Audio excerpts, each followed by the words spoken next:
It's great to have you here on the Clark Howard Show. You know, our mission is to serve you with advice and information that empowers you so you make better financial decisions in your life.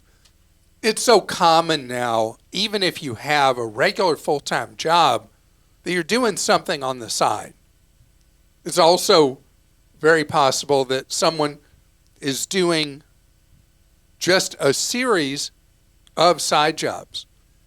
And I ride a lot in Ubers and Lyfts, and I talk to the drivers.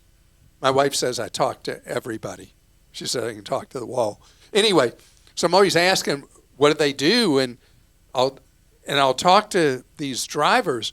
Overwhelmingly, they're working another job or they're working other gigs, and they're doing the driving as well.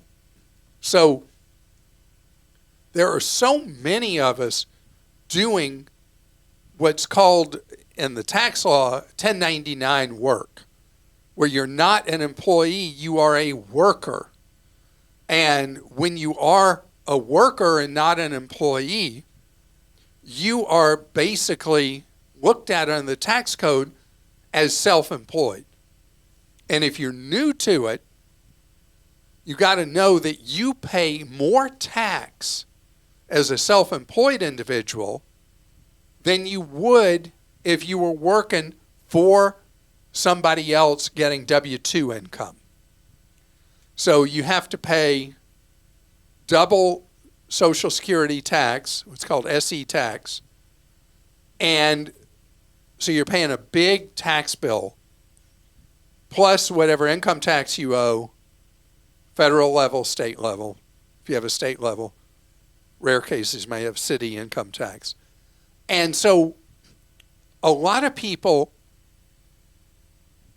don't do anything about whatever taxes they owe till they get around to doing their tax return in 25 for this year.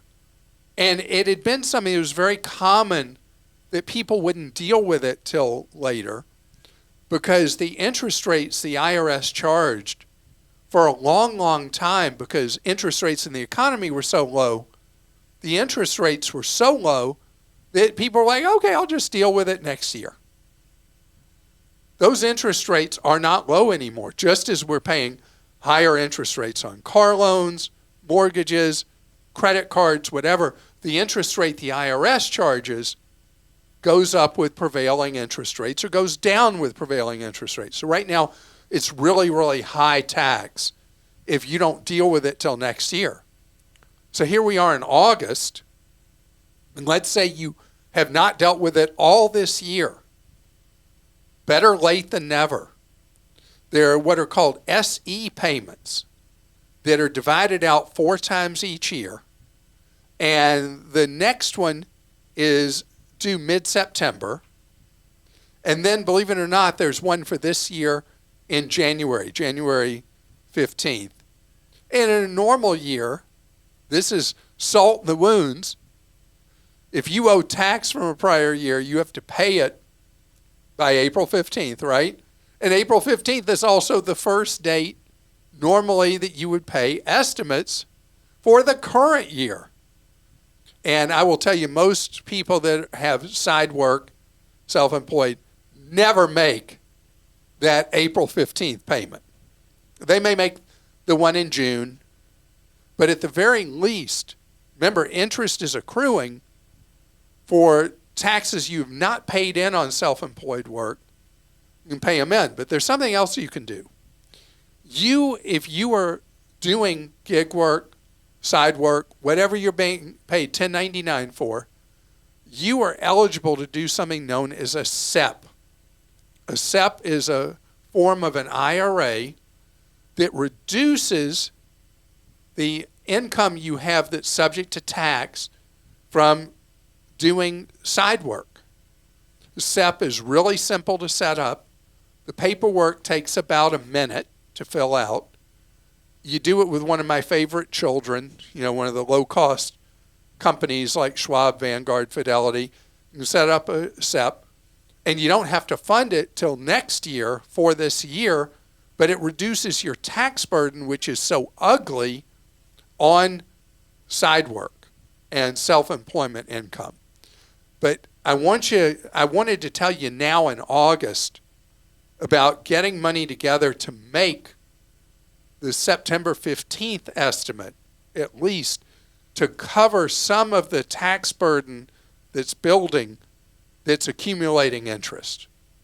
So, yeah, it would have been better if you made the 2 prior payments, but at least make one in September, and then don't wait till April 15th of next year. Make another estimate in January on your self-employed work. Coming up ahead, the power bills we're getting now really stink. And I want to tell you a way to dial back the cost of your utility bills straight ahead. We have a real split in the United States with what's going on with power bills across the country. In states where we have competitive power available, and you don't have a cozy monopoly, corrupt political process with a monopoly power company providing power, utility rates have generally been trending down. Cost per kilowatt hour generally down in competitive markets.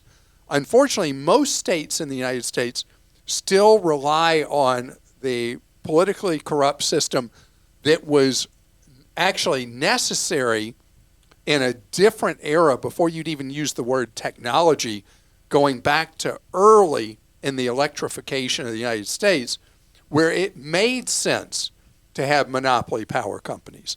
Today, it's just a really dirty process that costs you and I, business owners, consumers, manufacturing facilities, crazy amounts extra to deal with what I call the monopoly surcharge. And so power bills are marching like straight upward in states that don't have competition for the supplying of power. And so you and I can't do anything about that corrupt political process that has these power monopolies. What we can do something about, because the politicians are all bought and paid for by the monopoly power companies. Anyway, gosh, that was so cynical. It's actually a fact that I hate exists. I'm such a believer in the free market. But there is something you can do, and that is don't be a sitting duck. Most of us have houses that are extremely energy inefficient.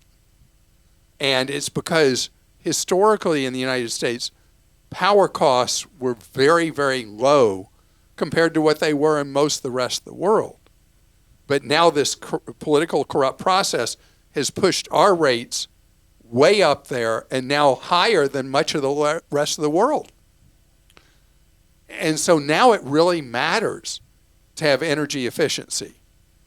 And for the next, I guess it's 8 or 10 years, it's a long time at least for now unless future Congress changes it, you have the ability to earn tax credits for a long list of energy saving improvements in your home. Some of them, depending on which item you do, almost a third of the cost of whatever improvement you do is basically given back to you. And then the payback for some of these things is so fast. The lowest hanging fruit is amazing. You put in proper insulation in your home, and you're going to be more comfortable in your home winter and summer, and your utility bills will be much, much lower. Because, truth be told, overwhelmingly, homes in the United States are inadequately insulated. And this is a way for you to get fast payback. I've talked a long time about installing the smart thermostats that can reduce your power bill if you let the smart thermostat do its thing by about 20%. It's not going to make any difference about the electric lighting. But if you haven't switched over to LED lighting in your home, again, you're throwing more money away. And in the summer, you're really throwing money away because traditional bulbs give off so much heat that they put more demand on air conditioning. And there are any of a number of things that are eligible for credits, but let's even forget the credits for a second. What about putting in ceiling fans?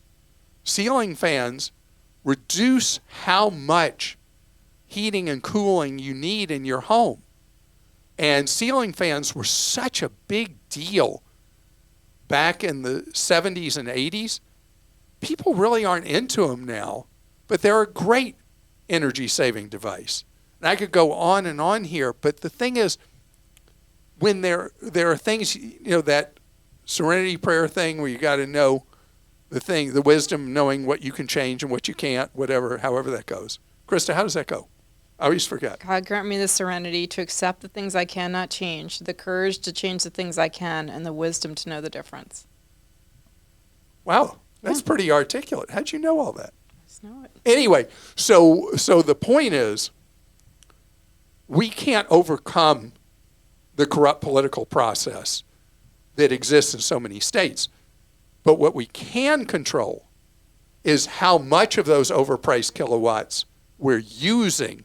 And that's where I want you to make a change in your life to reduce these costs and know that many of the things you do will have the payback of the tax credit that will defray a meaningful amount of that expense.